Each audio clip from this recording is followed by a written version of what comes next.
Hello friends, previous lecture में हम लोगों ने सिंथेटिक फाइबर के बारे में स्टडी किया और ये जाना था कि आखिर सिंथेटिक फाइबर है क्या।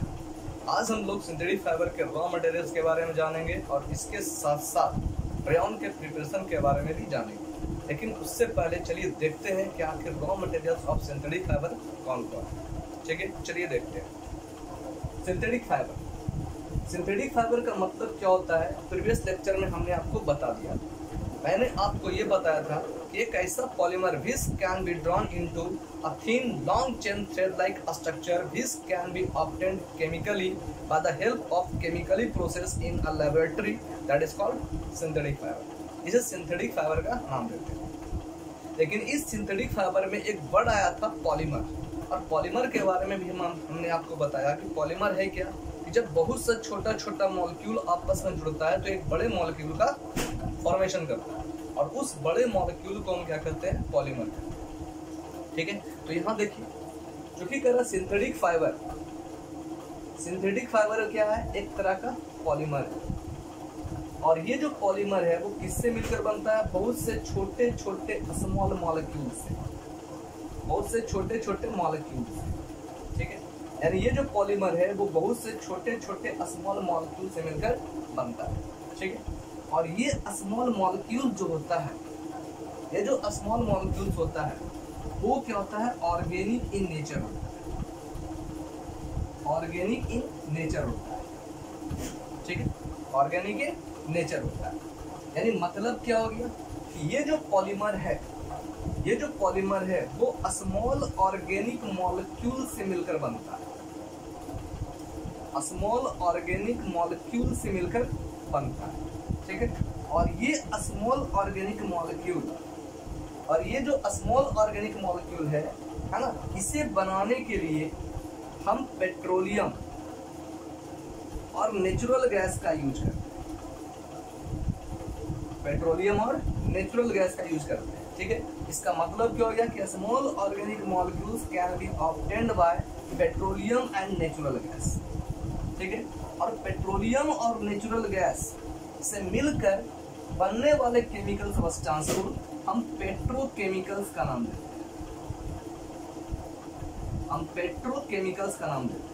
ठीक है, यानी मतलब क्या हो गया कि ये जो पॉलीमर जो है वो बना हुआ किससे होता है, पेट्रोकेमिकल से मिलकर बना होता है। ठीक है, पेट्रोकेमिकल से मिलकर बना होता है। यानी हम कह सकते हैं ये जो पॉलीमर है इसका रॉ मटेरियल क्या होगा, पेट्रोकेमिकल्स होगा। ठीक है, यानी पेट्रोलियम और नेचुरल गैस से मिलकर बने हुए केमिकल सब्सटेंस को हम इसके रॉ मटेरियल रूप में जानते हैं। ठीक है, यानी पॉलीमर क्या हो गया, एक स्मॉल ऑर्गेनिक मॉलिक्यूल है, और ये small organic molecule can be obtained from petroleum and natural gas, and those chemical substance which can be obtained from the petroleum and natural gas, that is called petrochemicals. जैसे हम petrochemicals का नाम देते हैं। ठीक है, hence we can say petrochemicals are the raw materials of polymer। ठीक है, अब ये देखना है कि कौन कौन सा सब्सटेंस जो पेट्रोकेमिकल से ऑब्टेन होता है are used as a raw material. ठीक है, तो दिस सब्सटेंसेस तो हम यहाँ पर देखेंगे कि वो कौन सा सब्सटेंस है this is used as raw material. ठीक है, as raw material which can be obtain from the petrochemicals, जो पेट्रोकेमिकल से ऑब्टेन होता है। ठीक है, तो these raw materials are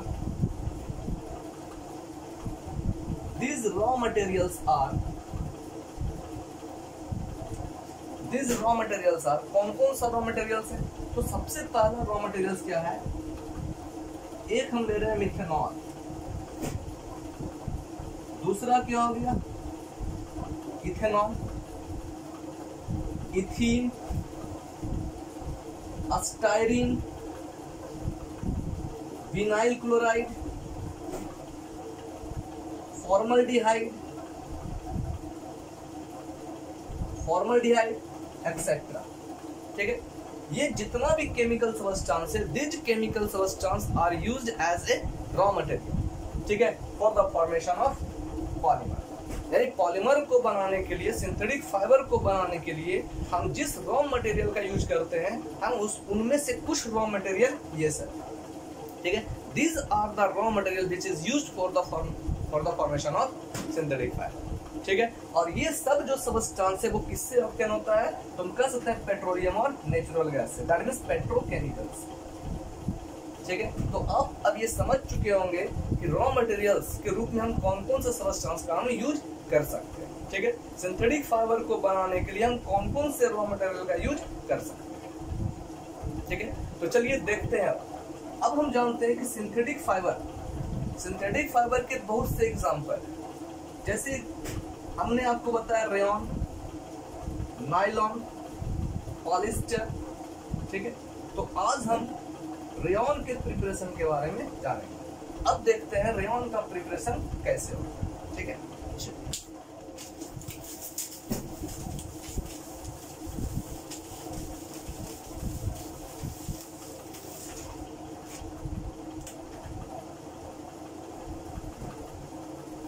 preparation of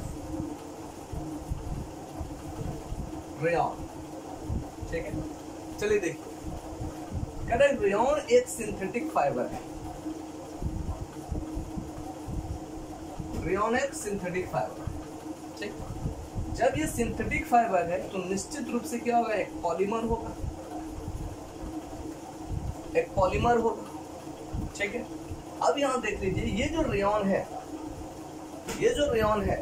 ठीक है, it is also known as, ये जो रेयन है एक सिंथेटिक फाइबर है, but it is also known as semi synthetic fibre, लेकिन इसे हम सेमी सिंथेटिक फाइबर का नाम देते हैं, ठीक है। इसके अलावा हम रेयन को आर्टिफिशियल सिल्क के नाम से भी जानते हैं, ठीक है।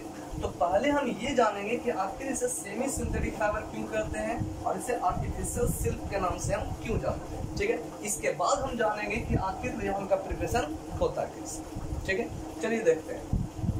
तो कहता है रेयन एक सेमी सिंथेटिक फाइबर के नाम से जाना जाता है, ठीक है। अगर आपसे कोई क्वेश्चन पूछ रहा है कि give the name of semi synthetic fibre, then answer will be rayon, ठीक है।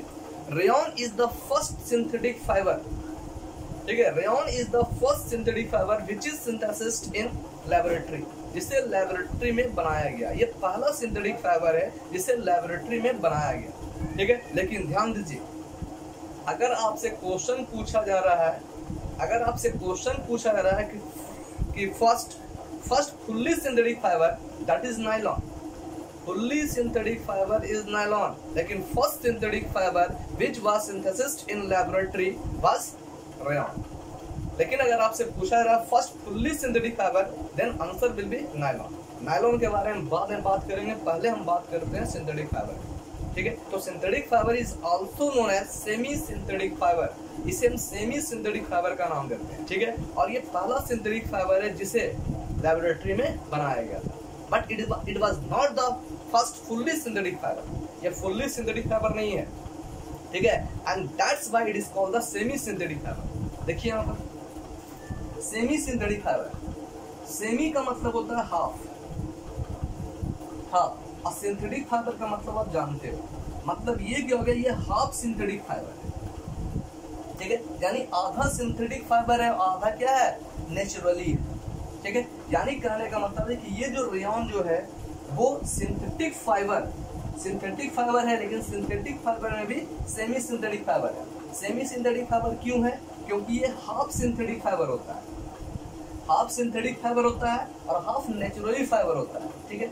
अब कह रहे हैं यहाँ पर कि ये हाफ सिंथेटिक है, हाफ नेचुरली है, क्यों, क्योंकि ये नेचुरली सबस्टांस और केमिकली सबस्टांस, दोनों सबस्टांस के मिलने से बनता है, ठीक है। यानी रेयन को बनाने के लिए हम नेचुरली सबस्टांस के साथ साथ केमिकली सबस्टांस का भी हम यूज करते हैं, ठीक है। And that's why it is called the semi synthetic fibre, ठीक है। तो as a naturally substance we use wood pulp, हम वुड पल्प का यूज करते हैं, और ये जो वुड पल्प होता है it is the pure form of carbohydrate cellulose, ठीक है। क्योंकि हम रेयॉन बनाने के लिए जिस नेचुरली सबस्टेंस का यूज करते हैं वो नेचुरली सबस्टेंस क्या होता है, वुड पल्प होता है, ठीक है। And wood pulp is the pure form of carbohydrate cellulose, ठीक है। और केमिकली सबस्टेंस के रूप में हम यहाँ पर NaOH carbon disulphide dilute H2SO4 का यूज करते हैं, ठीक है। यानी रेयॉन को बनाने के लिए हम naturally substance cellulose, wood pulp and NaOH CS2 और H2SO4 का यूज करते हैं, जो क्या है केमिकली सबस्टेंस, ठीक है। अब आप समझ चुके होंगे कि रेयॉन को हम सेमी सिंथेटिक फाइबर क्यों कहते हैं, है ना, because it was made on using naturally substances as well as the chemically substances, ठीक है। ये नेचुरली और केमिकली दोनों सबस्टेंस से मिलकर बनाया गया है and that's why it is called the semi synthetic fibre, ठीक है। अब देखिए, अब अगर rayon is also known as artificial silk, ये जो है आर्टिफिशियल सिल्क के नाम से भी जाना जाता है, ठीक है। अब जब बात आ रहा है सिल्क का, सिल्क नाम सुनने से ही पता चलता है कि इसमें एक तरह का शाइनिंग अपीयरेंस मौजूद होगा, ठीक है। तो रेयॉन एक ऐसा फाइबर है, रेयॉन एक ऐसा सिंथेटिक फाइबर है having a shining appearance just like the silk, यानी इस फाइबर में, इस सिंथेटिक फाइबर में सिल्क के जैसा ही एक शाइनिंग अपीयरेंस मौजूद होता है, ठीक है। And that's why it is called the artificial silk, इसी कारण हम इसे आर्टिफिशियल सिल्क के नाम से भी जानते हैं, ठीक है। तो अब आपके सामने दो क्वेश्चन है। पहला क्वेश्चन क्या है कि why rayon is also known as semi synthetic fibre and why rayon is also known as artificial silk, ठीक है। अब हम जानते हैं, अब हम देखते हैं कि आखिर रेयॉन का प्रिपरेशन होता कैसे, ठीक है। चलिए देखते हैं।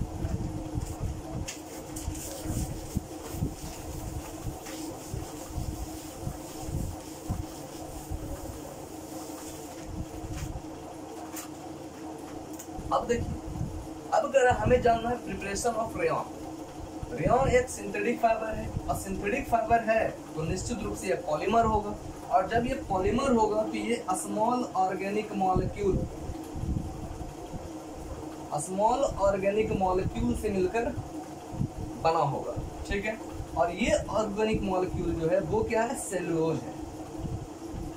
ये ऑर्गेनिक मॉलिक्यूल क्या है, सेलुलोज है, जो एक पॉलीमर है, ठीक है ना। ये क्या है, एक पॉलीमर है, ठीक है। ये ग्लूकोज का पॉलीमर है, उसको हम क्या करते हैं, सेलुलोज करते हैं। और सेलुलोज होता है ये पाया किस में जाता है, तो हम कह सकते हैं ये कॉटन में, वुड पल्प में, यानी हम कह सकते हैं cotton and wood pulp are the pure form of cellulose, ठीक है। So rayon can be obtained by the help of wood pulp, ठीक है। और हम कह सकते हैं सेलुलोज, ठीक है, जो एक नेचुरली सबस्टेंस है this can be obtained from the wood pulp और कॉटन, ठीक है। चलिए देखते हैं, है ना। तो रेयॉन को बनाने के लिए हम एक नेचुरली सबस्टेंस हम कॉटन, वुड पल्प और सेलुलोज का यूज करते हैं, ठीक है। और अभी हम आपको बताए थे कि रेयॉन क्या है, एक सेमी सिंथेटिक फाइबर है, एक सेमी सिंथेटिक फाइबर है। और जब ये सेमी सिंथेटिक फाइबर है तो ये किससे मिलकर बनता है, नेचुरली सबस्टेंस और दूसरा केमिकली सबस्टेंस, इन दोनों सबस्टेंस से मिलकर रेयॉन बनता है, ठीक है। चलिए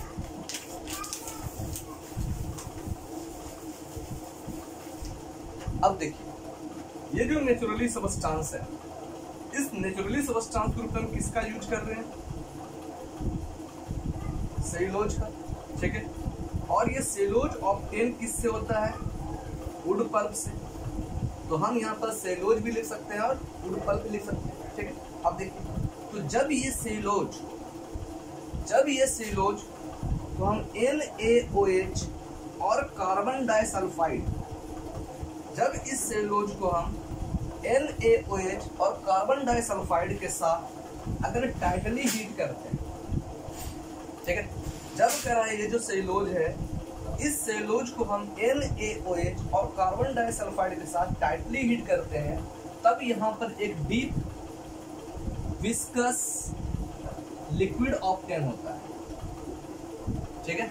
जब इस सेलुलोज को हम NaOH और कार्बन डाइसल्फाइड के साथ टाइटली हीट करते हैं, तब यहाँ पर क्या होता है, एक डीप विस्कस लिक्विड ऑब्टेन होता है। इस डीप विस्कस लिक्विड को हम विस्कोस का नाम देते हैं, ठीक है। हम यहाँ पर इसे विस्कोस लिक्विड का नाम देते हैं, ठीक है। और जब इस विस्कोस में से, है ना, अब कर रहा है, जब इस विस्कोस में से हम डाइल्यूट H2SO4 को पास करते हैं, ठीक है। ध्यान दीजिए, जब कर रहा है कि सेलुलोज वुड पर तो अगर हम NaOH और कार्बन डाइसल्फाइड के साथ टाइटली हीट करते हैं तो यहाँ पर एक डीप विस्कस लिक्विड ऑब्टेन होता है, ठीक है। इस डीप विस्कस लिक्विड को हम क्या करते हैं, विस्कोस का नाम देते हैं। और जब इस विस्कोस को हम डाइल्यूट H2SO4 के साथ अगर इसे पास करते हैं, तब यहाँ पर क्या होता है, एक long chain fed like structure obtain होता है, ठीक है। यानी जब इससे हम डाइल्यूट H2SO4 पास करते हैं तो हम क्या ऑब्जर्व करते हैं कि एक long chain thread like structure obtain होता है। इसी long chain thread like structure को हम रेयॉन का नाम देते हैं, ठीक है। इसी long chain thread like structure को हम रेयॉन का नाम देते हैं। यानी in this way rayon can be obtained in laboratory, और इस तरह से रेयॉन का फॉर्मेशन लैबोरेटरी में किया जाता है, ठीक है। तो अब आप समझ चुके हैं कि आखिर रेयॉन का प्रिपरेशन लैबोरेटरी में कैसे होता है, ठीक है। अब देखिए,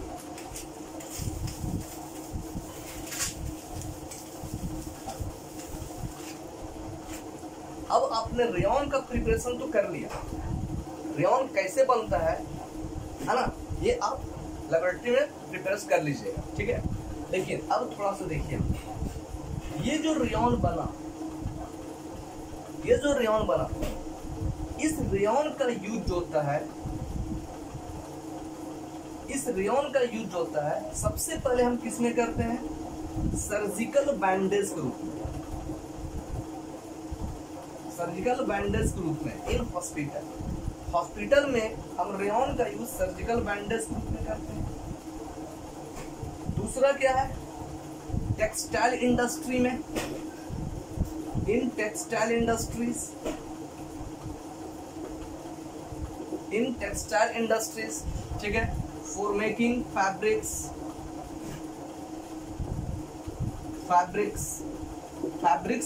के मैन्युफैक्चरिंग में हम रेयॉन का यूज करते हैं। नेक्स्ट, ये जो रेयॉन है, इस रेयॉन का यूज हम उल के साथ मिलाकर, जब रेयॉन को हम उल के साथ मिलाते हैं तो उल के साथ मिलाकर हम रेयॉन का यूज कारपेट बनाने में करते हैं। यानी rayon is also used in the manufacturing of carpets, ठीक है। अब कह रहे हैं यहाँ पर कि इसके अलावा rayon is also used in the manufacturing of tyre cords, ठीक है। टायर कॉर्ड्स बनाने में भी हम रेयॉन का यूज करते हैं। तो अब अगर आपसे पूछा जाए what are the uses of rayon, तो हम क्या कर सकते हैं, सबसे पहले rayon is used in hospital as surgical bandage. Second क्या हो गया, for making fabrics in textile industries. Third क्या रहा है यहाँ पर कि when it is mixed with wool it is used for making carpets, carpet बनाने में हम इसका यूज करते हैं। इसके अलावा हम इसका यूज किसमें करते हैं, टायर कॉर्ड बनाने में, कर्टेन्स बनाने में, यानी ये सब बनाने में हम क्या करते हैं, रेयॉन का यूज करते हैं, ठीक है। अच्छा, अब यहाँ देखिए एक चीज और समझना है यहाँ पर। अभी हमने क्या बताया कि जब रेयॉन को हम उल के साथ मिक्स करते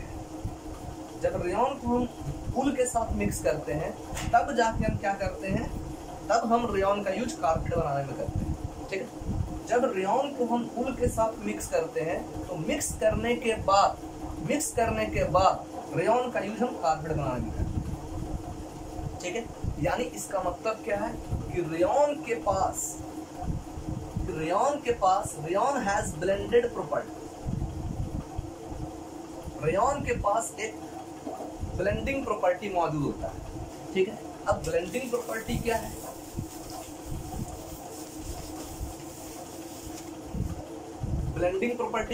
तो कह रहा है कि rayon has blending properties. Rayon के पास एक ब्लेंडिंग प्रॉपर्टी होता है। ब्लेंडिंग प्रॉपर्टी का मतलब क्या होता है? मिक्सिंग। ब्लेंडिंग का मतलब क्या होता है? मिक्सिंग। और मिक्सिंग का मतलब क्या होता है कि जब कोई सिंथेटिक फाइबर किसी नेचुरल फाइबर से मिलकर कोई नया फाइबर बनाता है तब उसको क्या करते हैं? ब्लेंडिंग प्रॉपर्टी कहते हैं। ठीक है, जब करें सिंथेटिक फाइबर किसी नेचुरली फाइबर से मिक्स हो जाता है और मिक्स होने के बाद एक नए तरह का सिंथेटिक फाइबर बनाता है तब उसको क्या करते हैं? ब्लेंडिंग फाइबर कहते हैं। ठीक है, यानी इसका मतलब है कि rayon has blending property, that means it mixed with the natural fibre and can form a blended fibre. और ये ब्लेंडेड फाइबर का फॉर्मेशन कर सकता है, ब्लेंडेड फाइबर का फॉर्मेशन कर सकता है। और इसी फाइबर का यूज करके हम कारपेट बनाने में यूज करते हैं। ठीक है, कारपेट बनाने में यूज करते हैं। तो आई होप आपको प्रिपरेशन ऑफ रेयॉन समझ में आया होगा। और अगर आपको ये वीडियो अच्छा लगा होगा तो please share, like and subscribe my channel. Thank you.